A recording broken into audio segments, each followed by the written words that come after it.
ABVP ವತಿಯಿಂದ ರಾಣಿ ಅಬ್ಬಕ್ಕ ದೇವಿ ಜನ್ಮ ದಿನಾಚರಣೆ. ರಾಣಿ ಅಬ್ಬಕ್ಕಾಗಿ ಪುಷ್ಪಾರ್ಚನೆ ಮಾಡಿದ ಗೃಹ ಸಚಿವ ಪರಂ. ರಾಣಿ ಅಬ್ಬಕ್ಕ ಅವರ 500ನೇ ಜನ್ಮ ಜಯಂತಿ ಅಂಗವಾಗಿ ಎಬಿವಿಪಿ ವತಿಯಿಂದ ರಥಯಾತ್ರೆಯನ್ನ ಆಯೋಜನೆ ಮಾಡಲಾಗಿದ್ದು, ರಥಯಾತ್ರೆಯಲ್ಲಿ ಗೃಹ ಸಚಿವ ಪರಮೇಶ್ವರ್ ಅವರು ಭಾಗಿಯಾಗಿದ್ದು ವಿಶೇಷವಾಗಿತ್ತು. ತುಮಕೂರು ಜಿಲ್ಲೆ ತಿಪಟೂರಿನಲ್ಲಿ ಎಬಿವಿಪಿ ಸಂಘಟನೆ ವತಿಯಿಂದ ರಾಣಿ ಅಬ್ಬಕ್ಕ ಜಯಂತಿ ಅಂಗವಾಗಿ ನಗರದಲ್ಲಿ ರಥಯಾತ್ರೆ, ಪಂಜಿನ ಮೆರವಣಿಗೆಯನ್ನ ಆಯೋಜನೆ ಮಾಡಲಾಗಿದ್ದು, ಕಾರ್ಯಕ್ರಮದಲ್ಲಿ ಪರಂ ಭಾಗಿಯಾಗಿ ಪುಷ್ಪಾರ್ಚನೆ ಮಾಡಿದ್ರು. ತಿಪಟೂರಿನಲ್ಲಿ ಬಿಜೆಪಿ ಬೆಂಬಲಿತ ಎಬಿವಿಪಿ ಸಂಘಟನೆ ವತಿಯಿಂದ ಅಬ್ಬಕ್ಕ ಜಯಂತಿಯನ್ನ ಆಚರಣೆ ಮಾಡಲಾಗಿದ್ದು, ತಿಪಟೂರು ಮಾರ್ಗವಾಗಿ ಗೃಹ ಸಚಿವ ಪರಮೇಶ್ವರ್ ತೆರಳುತ್ತಾ ಇದ್ದ ವೇಳೆ ಪರಮೇಶ್ವರ್ ಅವರು ರಥಯಾತ್ರೆ, ಪಂಜಿನ ಮೆರವಣಿಗೆ ಕಾರ್ಯಕ್ರಮದಲ್ಲಿ ಭಾಗಿಯಾಗಿದ್ರು. ಈ ವೇಳೆ ರಾಣಿ ಅಬ್ಬಕ್ಕ ಪ್ರತಿಮೆಗೆ ಪರಮೇಶ್ವರ್ ಅವರು ಪುಷ್ಪಾರ್ಚನೆಯನ್ನ ಮಾಡಿ ಗೌರವ ಸಲ್ಲಿಸಿದ್ರು. ಆದರೆ ಈ ವಿಚಾರವಾಗಿ ಕೆಲವರು ಕಾಂಟ್ರವರ್ಸಿ ಉಂಟು ಮಾಡ್ತಾ ಇದ್ದು, ಈ ಬಗ್ಗೆ ಎಬಿವಿಪಿ ಸಂಘಟನೆ ಹಾಗೂ ಪರಮೇಶ್ವರ್ ಸ್ಪಷ್ಟನೆಯನ್ನ ನೀಡಿದ್ದಾರೆ. ಎಬಿವಿಪಿ ಯೋಜನೆ ಮಾಡಿದ್ದ ರಾಣಿ ಅಬ್ಬಕ್ಕ ಕಾರ್ಯಕ್ರಮದಲ್ಲಿ ಯಾವುದೇ ರಾಜಕೀಯ ಪಕ್ಷಕ್ಕೆ, ಜಾತಿ ಮತ ಪಂಥಗಳಿಗೆ ಸೀಮಿತವಾದುದಲ್ಲ.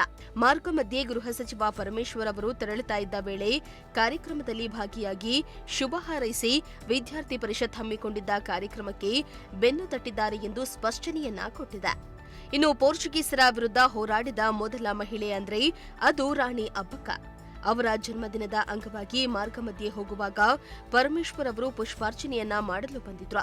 ಇದರಲ್ಲಿ ರಾಜಕೀಯ ಮಾಡಲು ಹೇಗೆ ಆಗತ್ತೆ ಎಂದು ಎಬಿವಿಪಿ ತುಮಕೂರು ಜಿಲ್ಲಾ ಸಂಘಟನಾ ಕಾರ್ಯದರ್ಶಿ ಸುನಿಲ್ ಕೂಡ ಪ್ರಜಾಶಕ್ತಿ ಟಿವಿಗೆ ಸ್ಪಷ್ಟನೆಯನ್ನ ಕೊಟ್ಟಿದ್ದಾರೆ. ಸ್ವತಂತ್ರ ಇದರಲ್ಲಿ ಪ್ರಥಮ ಮಹಿಳೆ ಒಬ್ಬಳು ಪೋರ್ಚುಗೀಸರ ವಿರುದ್ಧ ಹೋರಾಡಿದಂಥ ಮೊದಲ ಮಹಿಳೆ ಅವಳು. ಅವರ 500ನೇ ವರ್ಷ ಜಯಂತ್ಯೋತ್ಸವಕ್ಕೆ ಕಾರ್ಯಕ್ರಮಕ್ಕೆ ಬಂದಿರತಕ್ಕಂಥ ರಥಕ್ಕೆ ಒಂದು ಪುಷ್ಪಾರ್ಚನೆ ಮಾಡಿದರೆ ಇದು ಹೇಗೆ ರಾಜಕೀಯವಾಗಿ ತಿರುಗುಗೊಳ್ಳುತ್ತಾ ಇದು? ಅದು ಇವ್ರಿಗೆ ಸ್ಪಷ್ಟ ಇರಬೇಕು. ಅವ್ರು ಯಾವುದೇ ಆದಂಥ ಒಂದು ರಾಜಕೀಯ ಕಾರ್ಯಕ್ರಮಕ್ಕೆ ಬಂದಿರಲಿಲ್ಲ. ಅದು ಯಾವುದೇ ಒಂದು ಕಾರ್ಯಕ್ರಮಕ್ಕೆ ಬಂದಿರಲಿಲ್ಲ. ಅವರು ನಮ್ಮ ಜಿಲ್ಲಾ ಉಸ್ತುವಾರಿ ಸಚಿವರು ಹಾಗೂ ಕೂಡ ನಮ್ಮ ರಾಜ್ಯದ ಗೃಹ ಸಚಿವರು. ಹಾಗಾಗಿ ಅವರ ಜವಾಬ್ದಾರಿ ಇದೆ, ಒಂದು ಪುಷ್ಪಾರ್ಚನೆ ಮಾಡಲಿಕ್ಕೋಸ್ಕರ ಬಂದಿದ್ದಾರೆ ಅವರು. ಇನ್ನು ಈ ವಿಚಾರವಾಗಿ ಗೃಹ ಸಚಿವ ಪರಮೇಶ್ವರ್ ಕೂಡ ಸ್ಪಷ್ಟನೆಯನ್ನ ನೀಡಿದ್ದು, ಕಾರಿನಲ್ಲಿ ಹೋಗುವಾಗ ಅಬ್ಬಕ್ಕ ದೇವಿಯ ಮೆರವಣಿಗೆ ಸಾಗ್ತಾ ಇತ್ತು. ಈ ವೇಳೆ ಅಲ್ಲಿಗೆ ತೆರಳಿ ಪುಷ್ಪಾರ್ಚನೆಯನ್ನ ಮಾಡಿ ಬಂದಿದ್ದೇನಷ್ಟೇ. ಕಾಂಟ್ರವರ್ಸಿ ಮಾಡುವವರು ಮಾಡಿಕೊಳ್ಳಲಿ. ನಾನೆಂದಿಗೂ ಕಾಂಗ್ರೆಸ್ನಲ್ಲಿ ಸಾಯ್ತೇನೆ ಎಂದಿದ್ದಾರೆ. ಕಾರ್ಯಕ್ರಮಕ್ಕೆ ಅಟೆಂಡ್ ಮಾಡಿಲ್ಲ. ನಾನು ದಾರಿಯಲ್ಲಿ ಬರುವಾಗ ರಾಣಿ ಹಬ್ಬಕ್ಕಂದು ಪ್ರೊಸೆಷನ್ ಬರ್ತಾ ಇತ್ತು. ನಮ್ಮ ಸ್ಥಳೀಯ ಶಾಸಕರು, ನಮ್ಮ ಷಡಕ್ಷರಿಯವರು ನಾವೆಲ್ಲ ಒಟ್ಟಿಗೆ ಇದ್ದೋ. ರಾಣಿ ಹಬ್ಬಕ್ಕನ್ ಪ್ರೊಸೆಷನ್ ಹೋಗುವಾಗ ಒಂದು ಹೂ ಹಾಕೋಗಿ ಸ್ವಾಮಿ ಅಂದರು. ಕಾರ್ ನಿಲ್ಲಿಸ್ಬಿಟ್ಟು ಹೂ ಹಾಕಿದೆ, ಬಂದೆ. ಇಷ್ಟೇ. ಅದಕ್ಕೆ ನಾನು ಯಾವ ಎಬಿವಿಪಿ ಕಾರ್ಯಕ್ರಮ ಮತ್ತೊಂದು ಏನೂ ಅಟೆಂಡ್ ಮಾಡಿಲ್ಲ. ಇದಕ್ಕೆ ಮೇಲೆ ಅವರೇನಾದರೂ ಯಾರಾದರೂ ಕಾಂಟ್ರವರ್ಸಿ ಮಾಡೋದಿದ್ದರೆ ಮಾಡ್ಕೊಳ್ಳಿ, ನಮಗೇನು ತೊಂದರೆ ಇಲ್ಲ. ನನ್ನ ಐಡಿಯಾಲಜಿಕಲ್ ಕಮಿಟ್ಮೆಂಟನ್ನು ಯಾರು ಕೂಡ ಪ್ರಶ್ನೆ ಮಾಡೋಕ್ಕಾಗೋದಿಲ್ಲ. I am A true Congress man. I will die as A Congress man.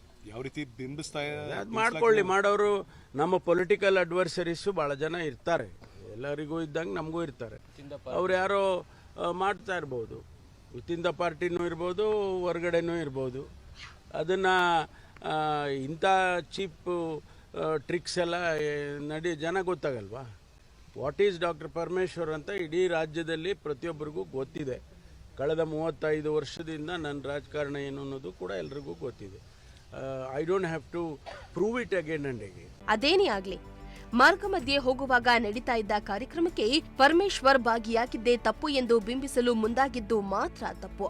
ABVP ಕಾರ್ಯಕ್ರಮದಲ್ಲಿ ಭಾಗಿಯಾದ್ರು ಅಂದ ಕೂಡಲೇ ಅವರು ಬಿಜೆಪಿಗೆ ವಾಲ್ತಿದ್ದಾರೆ ಅಥವಾ ಕಾಂಗ್ರೆಸ್ ಪಕ್ಷಕ್ಕೆ ಮೋಸ ಮಾಡ್ತಿದ್ದಾರೆ ಅಂತಲ್ಲ. ಕೆಲವೊಮ್ಮೆ ಪಕ್ಷದ ಹೊರತಾಗಿ ಆಲೋಚನೆ ಮಾಡಬೇಕಾಗತ್ತೆ. ಅಲ್ಲದೆ ಪರಮೇಶ್ವರ್ ಅವರ ಕಾರ್ಯಕ್ಕೆ ಎಬಿವಿಪಿಯೇ ಮೆಚ್ಚುಗೆಯನ್ನ ವ್ಯಕ್ತಪಡಿಸಿದಾಗ ರಾಜಕೀಯ ಮಾಡುವ ಅವಶ್ಯಕತೆ ಇಲ್ಲವೆನಿಸುತ್ತದೆ. ಕ್ಯಾಮರಾ ಪರ್ಸನ್ ರಾಕೇಶ್ ಜೊತೆ ದೀಪಕ್, ಪ್ರಜಾಶಕ್ತಿ ಟಿವಿ, ತುಮಕೂರು.